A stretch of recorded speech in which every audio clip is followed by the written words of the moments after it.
Hello friends, welcome back our YouTube channel the success zone. आज से हम एक नई सीरीज़ शुरू कर रहे हैं। अगर आप लोगों का अच्छा प्रॉपर रिस्पांस रहेगा तो हम इस एमपी की सीरीज़ को प्रतिदिन एक टाइम डिसाइड करके सुबह हो सकता है कि सुबह मॉर्निंग में हम इसको डेली आप लोगों के लिए एक वीडियोस या लाइव क्लास शुरू करें। तो इसमें हम 20 से 25 क्वेश्चंस जो हैं उसका फुल एनालिसिस करेंगे एमपीजीके का, क्योंकि रिसेंटली हमने देखा है कि लगभग 7,000 प्लस एमपी कांस्टेबल की वैकेंसी सरकार ने क्या किया है बेटा, डिक्लेयर कर दिया। और भी बहुत सारी वैकेंसीज जो हैं वो अपकमिंग में हैं। तो सभी वैकेंसीज का हमें एग्ज़ाम का प्रिपरेशन बहुत बेटर तरीके से करना है, क्योंकि ये जो मौका है ये बिल्कुल अंतिम प्रहार का मौका है और इस मौके को हमें पूरी तरीके से क्या करना है, पूरी तरीके से कैप्चर करना है। तो हम क्वेश्चंस को स्टार्ट करते हैं और चलिए, ज़्यादा टाइम नहीं है हमारे पास, बहुत कम समय है और कम समय में हमें क्या है, पहाड़ चढ़ना है। तो ज़्यादा समय को हम बिल्कुल भी ख़राब ना करें और चलिए देखते हैं पहला क्वेश्चन।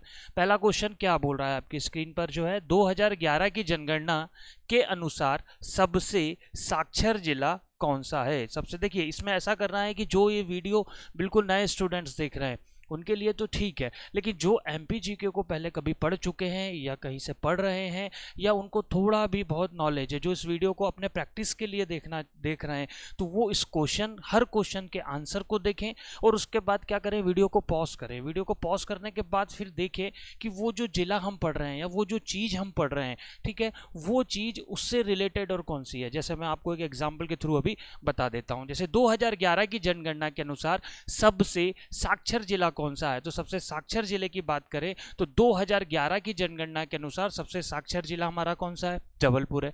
अब यहां पर हमें क्या करना है, वीडियो को पॉज करना है। पॉज करने के बाद हमें यह देखना है कि जबलपुर में और क्या क्या चीजें हैं, जबलपुर में और ऐसा क्या होता है। तो उससे क्या होगा कि जो भी आपने कहीं भी पहले पढ़ा हुआ है वो आपके दिमाग में किसी कोने में जाके परमानेंटली क्या होगा बेटा, परमानेंटली वो दिमाग के किसी कोने में जाके सेट हो जाएगा और आपको फिर चीज़ें और भी मतलब और क्विक तरीके से याद होगा। तो 2011 की जनगणना के अनुसार सबसे साक्षर जिला जबलपुर है। इसमें मैं अगर एक चीज़ और बोलूँ कि यदि मैं बात करूँ 2001 की जनगणना, 2001 की जनगणना के अनुसार सबसे साक्षर जिला कौन सा था, तो 2001 की जनगणना के अनुसार कौन सा जिला था, वह था आपका नरसिंहपुर जिला। चलिए ठीक है, ये भी हो गया। अब इसमें बालाघाट, इंदौर और भोपाल है, तो ये भी कहीं ना कहीं 2011 की जनगणना में इनका भी कहीं ना कहीं स्थान है। तो अब कैसा स्थान है, तो चलिए देखते हैं। बालाघाट, बालाघाट की यदि मैं बात करूं तो बालाघाट में एसटी का साक्षरता अनुपात सबसे ज़्यादा है, मतलब शेड्यूल ट्राइब के जो लोग हैं वो सबसे ज़्यादा यदि साक्षर हैं तो वो कहाँ के हैं, बालाघाट के साक्षर हैं। इंदौर की बात करूं तो इंदौर में साक्षरता के मामले में सबसे ज़्यादा पुरुष यदि कहीं साक्षर हैं तो वो किस जिले के साक्षर हैं, इंदौर के साक्षर हैं। और भोपाल की क्या है, महिलाएं साक्षर हैं। 2011 की जनगणना में सबसे ज़्यादा महिलाएं साक्षर कहाँ की पाई गई हैं, भोपाल की पाई गई हैं। पुरुष कहाँ के पाए गए हैं, इंदौर के। और टोटल में यदि साक्षरता की बात करूं तो देश की साक्षरता कितनी है बेटा, 73%। मध्य प्रदेश की साक्षरता की बात करूं तो मध्य प्रदेश की साक्षरता कितनी है, 69.3%। तो बालाघाट में एसटी के सबसे ज्यादा है। बालाघाट और किस चीज के लिए जाना जाता है, चलिए देख लेते हैं। बालाघाट में सेक्स रेशो 1000 पुरुषों पर 1021 क्या है, महिला है। तो 2011 की जनगणना के अनुसार सबसे साक्षर जिला जबलपुर है। यदि वो पूछ रहा है कि 2001 की जनगणना के अनुसार सबसे साक्षर जिला कौन सा था, तो वह कौन सा था, नरसिंहपुर। नरसिंहपुर में क्या होता है, एक चीज़ और याद आई है, चलिए। सबसे ज़्यादा गन्ना, यदि गन्ने की बात करें तो सबसे ज़्यादा गन्ना कहाँ पैदा होता है, नरसिंहपुर में पैदा होता है। चलिए नेक्स्ट क्वेश्चन। 2011 की जनगणना के अनुसार अनुसूचित जाति, मतलब यहाँ पे बात हो रही है किसकी बेटा, एससी कैटेगरी की। अनुसूचित जाति का सर्वाधिक प्रतिशत किस जिले में है, अनुसूचित जाति का सर्वाधिक प्रतिशत की बात हो रहा है। तो सर्वाधिक प्रतिशत में जो अनुसूचित जाति है वो किस जिले में है बेटा, उज्जैन जिले में। और यदि वह जनसंख्या पूछ ले तो जनसंख्या में सर्वाधिक प्रतिशत कहां पर है, एससी का, इंदौर में है। सबसे ज्यादा प्रतिशत में उज्जैन, और जनसंख्या में मतलब गिनने में यदि वो बात कर रहा है तो गिनने में एससी के लोग सबसे ज्यादा कहां पर है, इंदौर जिले में है। चलिए नेक्स्ट क्वेश्चन देखते हैं। 2011 की जनगणना के अनुसार अनुसूचित जाति, मतलब किसकी बात हो रही है, शेड्यूल कास्ट की, एससी की साक्षरता दर कितनी है। प्रीवियस वीडियो में, वो प्रीवियस क्वेश्चन में हमने देखा था भारत की साक्षरता दर कितनी है, 63%। मध्य प्रदेश की साक्षरता दर कितनी है, 69.3%। कभी कभी इसमें आपको डिफरेंस भी पूछ सकता है कि दोनों की साक्षरता दर में कितना अंतर है। तो चलिए क्वेश्चन को देखते हैं। 2011 की जनगणना के अनुसार अनुसूचित जाति की साक्षरता दर कितनी है। तो अनुसूचित जाति की साक्षरता दर की मैं यदि बात करूं तो अनुसूचित जाति की साक्षरता दर 66 पॉइंट कितने परसेंट है, 3% है। यहां पर एक चीज आप समझिए, देखिए एससी का जो साक्षरता अनुपात है, एससी का साक्षरता अनुपात जो है वो कितना है बेटा, 66.3%। चलिए ठीक है, ये हो गया। मैं अगर बात करूं एसटी का साक्षरता परसेंट कितना है, तो एसटी का साक्षरता परसेंट आपका कितना हो जाएगा, 50.2%। ठीक है, अब मैं 76.6% क्या है, 76% यदि मैं इसको दो भागों में तोड़ दूं, कौन सा भाग, एक हो जाएगा पुरुष और एक हो जाएगा क्या, महिला। अगर क्वेश्चन बन गया कि एससी के पुरुषों की साक्षरता दर कितनी है, तो वो आएगा आपका 76.6%, और महिलाओं की बात हो रही है तो महिलाओं का कितना आ जाएगा बेटा, 54.7%। फिर से इस चीज को ध्यान रखिए, देखिए जनगणना से रिलेटेड हर क्वेश्चन, मतलब हर एग्जाम में एक से दो क्वेश्चन क्या होता है, हमेशा आते हैं। 2011 की जनगणना के अनुसार एससी की साक्षरता दर कितनी है, तो एससी की साक्षरता दर मतलब 66.3%, मतलब 100 एससी के लोगों में से कितने, 66.3% पढ़े लिखे हैं। अगर मैं बात करूं किसकी भाई, एसटी की, तो एसटी का कितना है 50.2% और 76.6% इसके पुरुष पढ़े हैं और 54.7% इसकी महिलाएं पढ़ी हुई हैं। किसकी पढ़ी है, इसकी मतलब किसकी, एससी की महिलाएं पढ़ी हुई हैं। चलिए, मध्य प्रदेश आदिवासी वित्त एवं विकास निगम की स्थापना की गई थी। आदिवासियों के उत्थान के लिए, उनको ऋण देने के लिए, अगर कोई आदिवासी बालक या बच्चा कोई बिजनेस शुरू करना चाहता है तो उसके लिए मध्य प्रदेश सरकार ने मध्य प्रदेश आदिवासी वित्त एवं विकास निगम की स्थापना करी थी। तो इसका सही आंसर जो है वह है 29 सितंबर 1994। 29 सितंबर 1994 को क्या किया भाई, इन्होंने मध्य प्रदेश आदिवासी एवं वित्त एवं विकास निगम की स्थापना करी है। ठीक है, चलिए। अच्छा, इसमें जो कॉमर्स के स्टूडेंट हैं ना, उनके लिए मैं ये बता दूं कि वो लोग समझ जाएंगे, कंपनी अधिनियम चल रहा है। ठीक है, एक कंपनी अधिनियम 2013 है, एक कंपनी अधिनियम 1956 है। तो कंपनी अधिनियम 1956, ठीक है, पुराना, जो मतलब खत्म भी नहीं हुआ है, उसकी जगह 2013 आ गया है। कुछ शर्तें इसमें इसकी भी चल रही हैं अभी तक। कंपनी अधिनियम 1956 की धारा 25 के अंतर्गत मध्य प्रदेश आदिवासी वित्त एवं विकास निगम की स्थापना की गई थी। चलिए, व्हील्स अ स्टडी बुक के लेखक कौन है। व्हील्स अ स्टडी बुक की बात हो रही है। एक बुक एग्जाम में हमेशा आती है, कोई ना कोई सी बुक आएगी। व्हील्स, ये जाति की बात हो रही है, ठीक है, ये मध्य प्रदेश की और भारत की क्या है, सबसे बड़ी जनजाति है।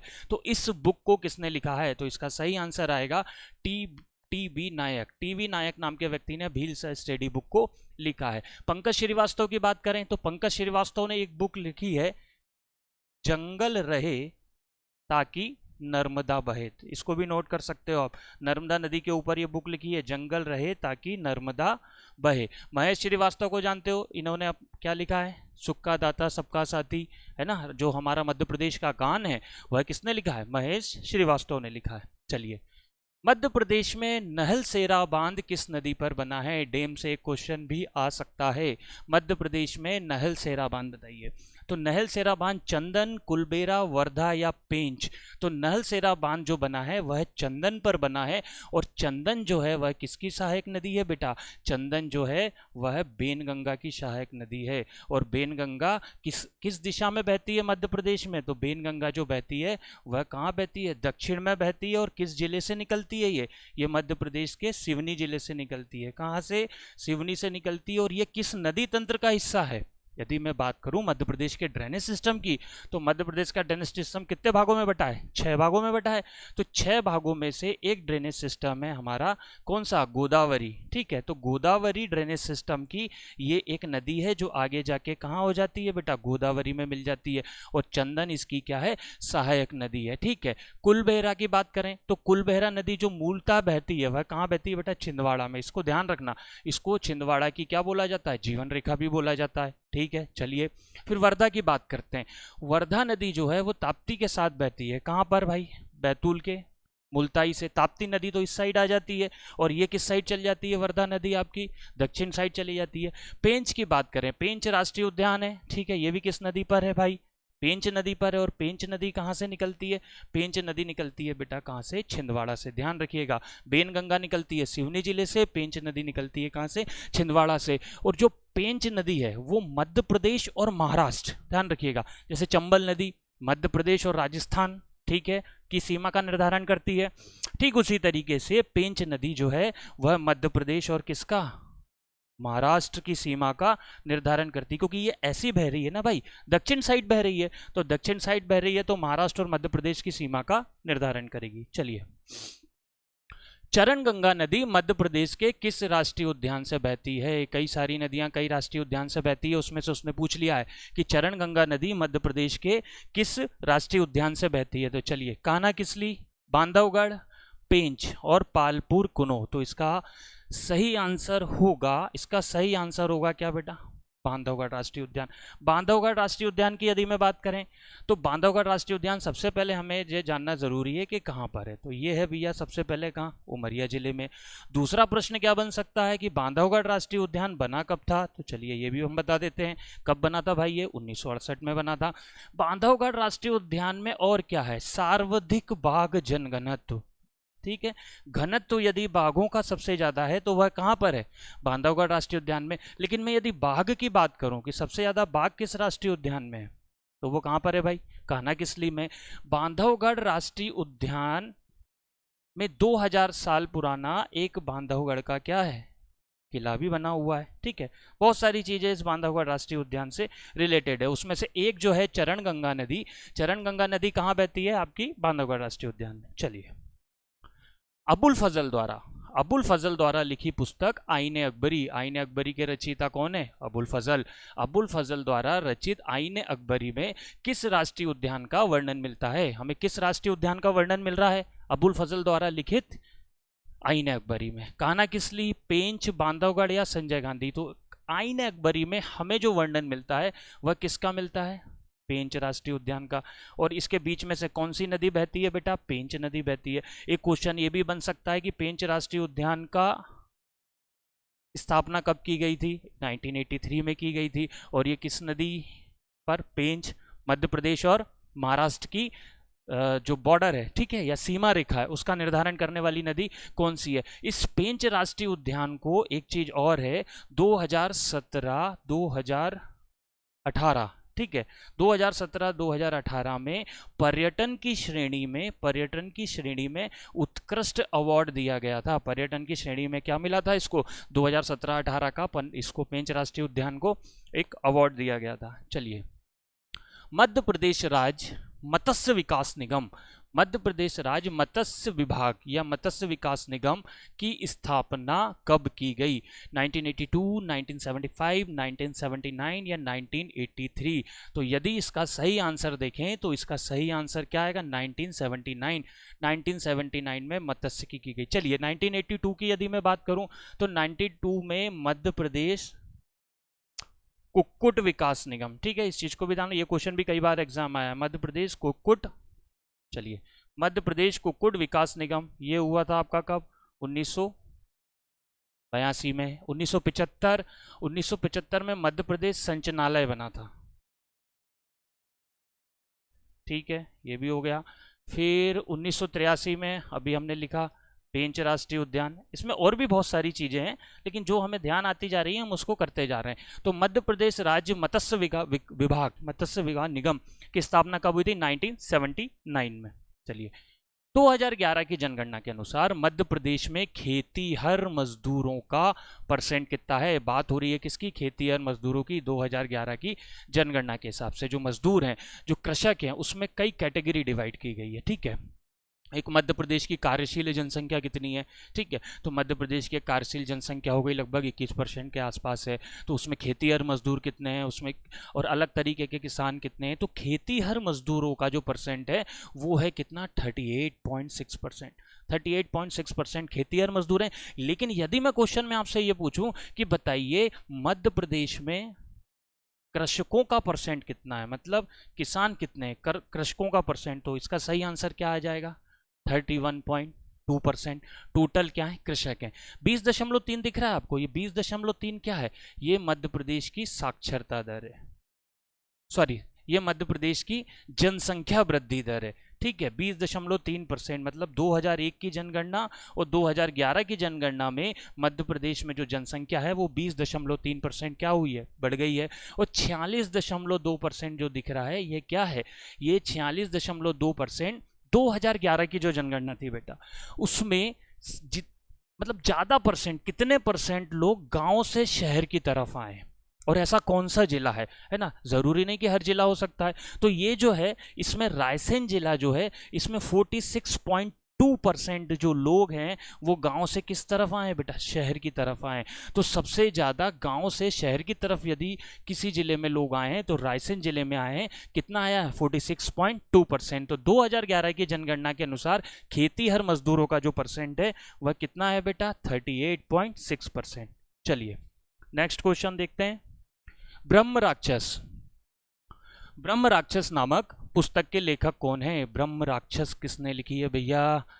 ब्रह्म राक्षस पुस्तक गजानन माधव मुक्तिबोध, हरिशंकर परसाई, मैथिली शरण गुप्त या सुभद्रा कुमारी चौहान? तो इसका सही आंसर जो है आपका गजानन माधव मुक्तिबोध। ब्रह्म राक्षस जो है वो नामक पुस्तक लिखी है गजानन माधव मुक्तिबोध। हरिशंकर परसाई ने भी कई सारी बुक्स लिखी हैं, मैथिली शरण गुप्त ने भी लिखी है, सुभद्रा कुमारी चौहान ने भी कई सारी बुक्स लिखी हैं। ठीक है, ब्रह्म राक्षस लिखने वाले कौन थे? आपके गजानन माधव मुक्तिबोध। चलिए, मध्य प्रदेश के किस खिलाड़ी शंकर लक्ष्मण का संबंध किस खेल से है? मध्य प्रदेश के खिलाड़ी हैं शंकर लक्ष्मण, उसका संबंध किस खेल से है? कई बार पूछा जाता है भाई, समीर दाद एक दो बार पूछा गया है कि किस खेल से संबंधित है, असलम शेर खान किस खेल से संबंधित है। और वर्तमान में जो भी मध्य प्रदेश के, इस चीज को ध्यान रखिएगा, अभी जो वर्तमान में मध्य प्रदेश के जितने भी हम बोल सकते हैं कि खिलाड़ी हैं, ठीक है, जिन्होंने कुछ मेडल्स वगैरह जीते हैं, उनसे रिलेटेड भी एक क्वेश्चन हमारा बन सकता है।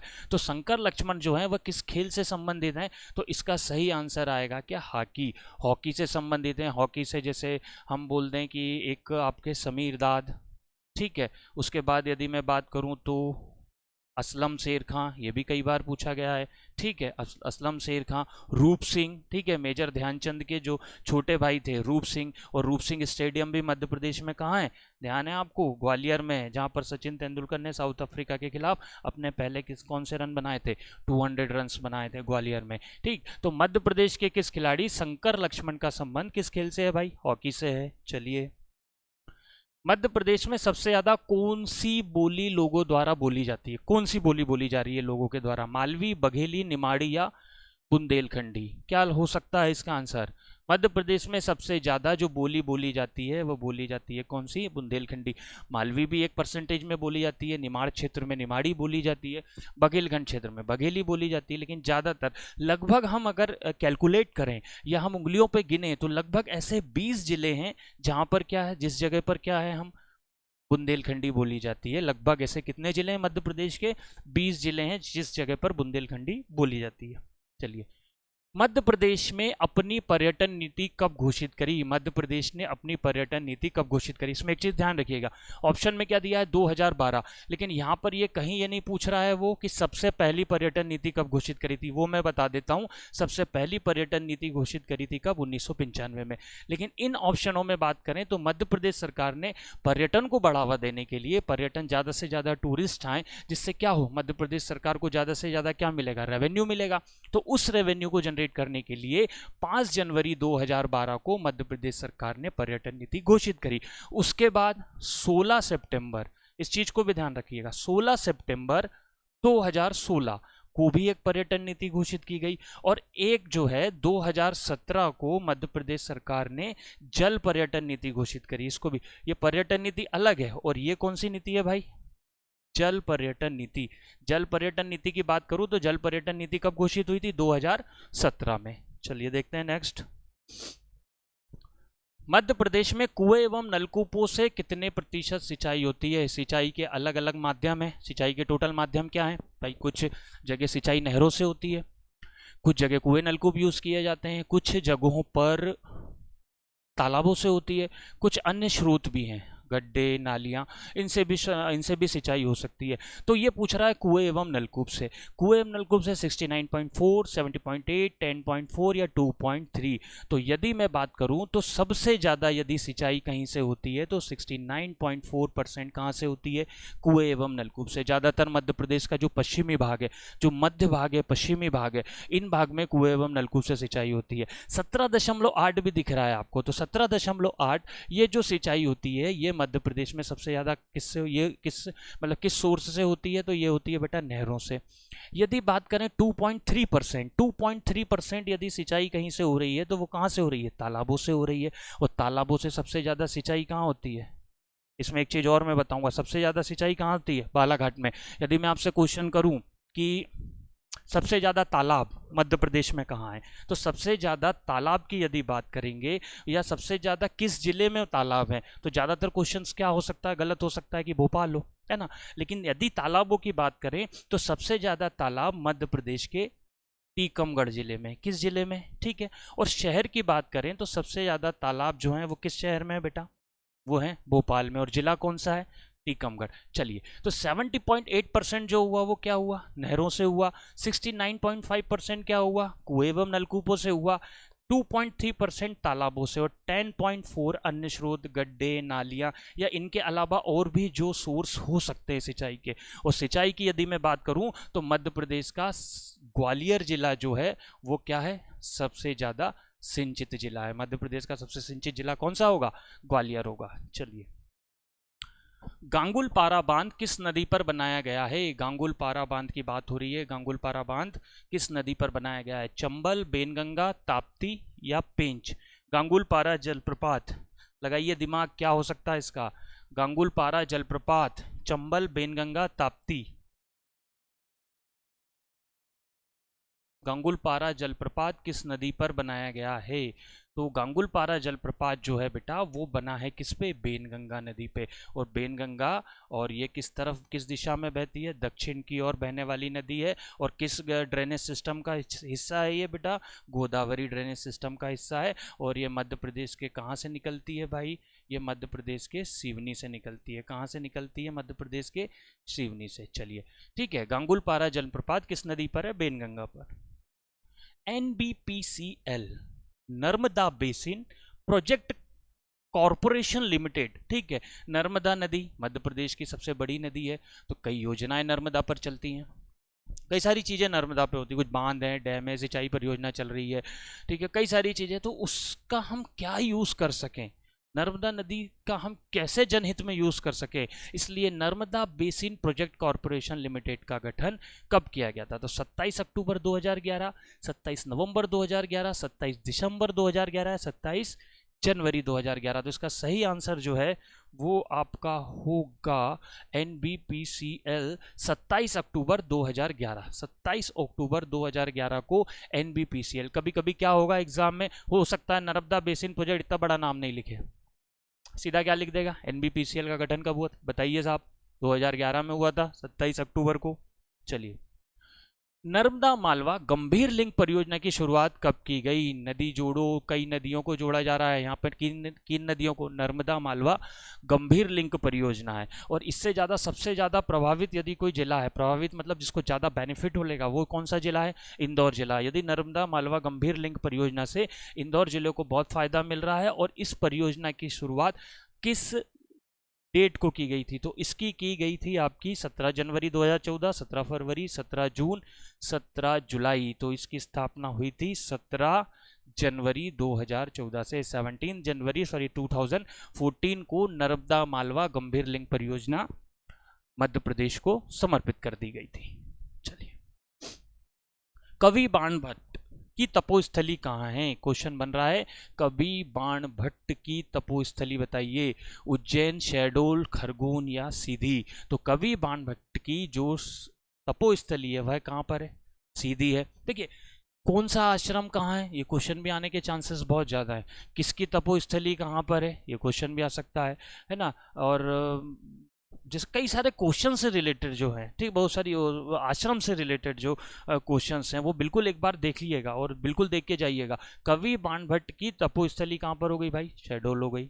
चलिए, रिहंद परियोजना किन राज्यों की परियोजना है, कई परियोजनाएं चल रही हैं मध्य प्रदेश में, नर्मदा नदी पर भी कई सारी परियोजनाएं चल रही हैं। तो ऐसी एक परियोजना है जो रिहंद परियोजना है, वह किन राज्यों की परियोजना है? क्या मध्य प्रदेश, उत्तर प्रदेश, राजस्थान, मध्य प्रदेश, उत्तर प्रदेश, छत्तीसगढ़, मध्य प्रदेश, महाराष्ट्र, या मध्य प्रदेश, उत्तर प्रदेश, छत्तीसगढ़ और बिहार? तो जो रिहंद परियोजना है वो मध्य प्रदेश, उत्तर प्रदेश और किसकी परियोजना है बेटा, छत्तीसगढ़ की। ये तीन स्टेट इस परियोजना से क्या होते हैं, लाभ लेते हैं। सबका कुछ ना कुछ रेशो है, किसी ना किसी अनुपात में क्या करते हैं, ये किसी ना किसी अनुपात में अपना क्या लाभ लेते हैं, उसका बिजली का लाभ लेते हैं। सबसे ज्यादा तालाब मध्य प्रदेश में किस जिले में हैं, सबसे ज्यादा तालाब मध्य प्रदेश में किस जिले में हैं? इसमें ऑप्शन जो है वो थोड़ा सा मुझे गलत लग रहा है, क्योंकि सबसे ज़्यादा जो तालाब हैं वो मध्य प्रदेश के टीकमगढ़ जिले में है। किस जिले में है, टीकमगढ़ जिले में। इसको सही कर लिएगा, ऑप्शन नहीं डल पाया है। सबसे ज़्यादा तालाब टीकमगढ़ जिले में है। और शहर की बात करें तो कहाँ है, भोपाल में है। और सबसे ज़्यादा अगर तालाबों से सिंचाई होती है तो वह कहाँ होती है बेटा, बालाघाट में होती है। कहाँ पर, बालाघाट में। चलिए, मुनेरी औद्योगिक केंद्र मध्य प्रदेश में कहाँ है? कई सारे लगभग 32-33 के आसपास औद्योगिक केंद्र बनाए हैं मध्य प्रदेश सरकार ने।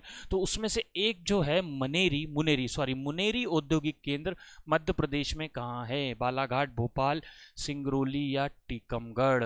बालाघाट, भोपाल, सिंगरौली या टीकमगढ़। इसमें भी ऑप्शंस की गलती है। मुनेरी औद्योगिक केंद्र जो है आपका बालाघाट में, भोपाल में, सिंगरौली में और टीकमगढ़ में नहीं है। ये कहाँ पर है आपका, ये भिंड में है। यहाँ भी मिस्टेक थोड़ी सी हुई है। यह कहाँ पर है बेटा, भिंड में। इसको ध्यान रखिएगा, है ना। चलिए, मध्य प्रदेश माइनिंग कॉरपोरेशन का मुख्यालय कहाँ है? तो मध्य प्रदेश माइनिंग कॉरपोरेशन का जो मुख्यालय है वह आपका कहाँ पर है, भोपाल, इंदौर, सीहोर या धार। तो मध्य प्रदेश माइनिंग कॉरपोरेशन का जो मुख्यालय है वह है हमारा कहाँ पर, भोपाल में, मध्य प्रदेश माइनिंग कॉरपोरेशन। अच्छा, मध्य प्रदेश में यदि मैं खनिजों की बात करूँ तो मध्य प्रदेश में टोटल ऐसे कितने खनिज हैं जिनकी पहचान हो चुकी है कि हम इस मध्य प्रदेश की जमीन से उन खनिजों को निकाल सकते हैं? तो ऐसे खनिजों की संख्या कितनी है, 5। लेकिन मैं यदि खनन की बात करूँ कि मध्य प्रदेश में कितने खनिजों का हम खनन कर रहे हैं, तो हम मध्य प्रदेश में कितने खनिजों का खनन कर रहे हैं बेटा, 8। और खनिज से रिलेटेड आ सकता है कि मध्य प्रदेश का ऐसा कौन सा खनिज है जिससे सबसे ज़्यादा हमें रॉयल्टी मिल रही है, ठीक है, जिससे जिससे हमको सबसे ज़्यादा पैसा मिल रहा है। तो वो है कौन सा खनिज, कोयला है, ठीक है। और कोयला टोटल जो देश में उत्पादित होता है उसमें मध्य प्रदेश कितना उत्पादन कर रहा है भाई, 13%। एक चीज और याद आया, मैग्नीज। मैग्नीज कितना परसेंट उत्पादित होता है, पूरा 40% उत्पादित होता है। और खनिज में कौन सा स्थान है, चौथा स्थान है, ठीक है। तो क्लियर ये चीज हो गई। सबसे ज्यादा हमको जो रॉयल्टी मिलती है, ठीक है, वो किससे मिल रही है भाई, रॉयल्टी हमको कोयले से मिल रही है। और 30% हम टोटल कोयला उत्पादित करते हैं और 40% हम क्या करते हैं उत्पादित, मैग्नीज, ठीक है। और भी क्वेश्चन आएंगे तो इसको और हम डीप में समझ लेंगे। चलिए, मध्य प्रदेश निर्यात निगम एमपी एक्सपोर्ट लिमिटेड की स्थापना कब की गई? निर्यात निगम की स्थापना की गई। कितनी चीज़ें मध्य प्रदेश से क्या की जा रही हैं, निर्यात की जा रही हैं? तो 1975, 1977, 1980 या 1982। तो इसका सही आंसर क्या आएगा, मध्य प्रदेश निर्यात निगम 1977 में स्थापित किया गया था। कई सारे निगम है, क्वेश्चन आ सकता है कि बताइए मध्य प्रदेश बीज एवं विकास निगम की स्थापना कब की गई थी? मध्य प्रदेश आपदा प्रबंध की स्थापना कब की गई थी? मध्य प्रदेश बीज एवं फॉर्म विकास निगम की स्थापना कब की गई थी? ऐसे कई निगमों की स्थापना से रिलेटेड भी क्वेश्चन आने के हाईली चांसेस बन जाते हैं। चलिए, भगत किस जनजाति का सबसे पवित्र व्यक्ति को कहा जाता है? कई सारी जनजातियां मध्य प्रदेश में हैं, पता है। मध्य प्रदेश में कई करोड़ों में अनुसूचित जाति, अनुसूचित जनजातियां, कई सारी जनजातियां रहती है। मध्य प्रदेश में सबसे ज़्यादा जनजातियां। भारत एक ऐसा देश है साउथ अफ्रीका के बाद जहां पर सबसे ज़्यादा क्या होता है बेटा, सबसे ज़्यादा जनजातियां पाई जाती हैं। अगर मैं टोटल बात करूं तो लगभग 21% है ना, 21% जो है जनजातियां सबसे ज़्यादा पूरे भारत की कहाँ पर रहती हैं, मध्य प्रदेश में रहती हैं। उसमें से एक जनजाति है जिसके सबसे पवित्र व्यक्ति को भगत कहा जाता है। वह कौन सी जनजाति है बेटा, भील जनजाति। वह कौन सी जनजाति है, भील जनजाति। तो ये आज के हमारे 25 क्वेश्चन है, इसको रिवाइज कीजिए, उसको देखिए, उसमें क्या करिए कि देखिए जैसे कि ये क्वेश्चन है कि भाई भगत किस जनजाति का सबसे पवित्र व्यक्ति है, तो हमने कहा भील। वीडियो को पॉज कीजिए और भील से रिलेटेड जो भी चीजें आपने जहां पढ़ी हैं, जैसे पढ़ी है, जैसे भाई भील के रहने के स्थान को क्या बोला जाता है, कुरु। ठीक है, भील की आपके उसको कॉलोनी को या उसको क्या बोला जाता है भाई, फाल्या बोला जाता है। ठीक है, और एक चीज और क्या बोली जाती है भाई, पाल बोला जाता है। ठीक है, भील सा स्टडी बुक किसने लिखी थी। ठीक है, भीलों में कौन कौन सी प्रथाएं फेमस हैं। ठीक है, भीलों में कौन कौन से विवाह फेमस हैं। और भील लोग जो होते हैं वह क्या होते हैं बेटा, रंग चित्रकारी इनको पसंद होती है ना, सबसे ज़्यादा चित्रकारी अगर कहीं पसंद होती है तो वो किनको होती है, भीलों को होती है। तो ऐसे जो भी चीज़ हमने जिस जगह पर पढ़ी है, तो उससे क्या क्वेश्चन हमारा एक है, लेकिन हम हो सकता है कि एक क्वेश्चन से हमारे 10, 15, 20, 30, 25 क्वेश्चन भी कवर कर सकते हैं। रटना नहीं है कि उठाया और यही क्वेश्चन रटने लग गया, और भी पुरानी चीज़ों को भी रिकॉल करना आप लोग सीखें। तो चलिए मिलते हैं नेक्स्ट वीडियो में, कल की क्लास में 25 क्वेश्चंस का हम एनालिसिस करेंगे। Thank you so much.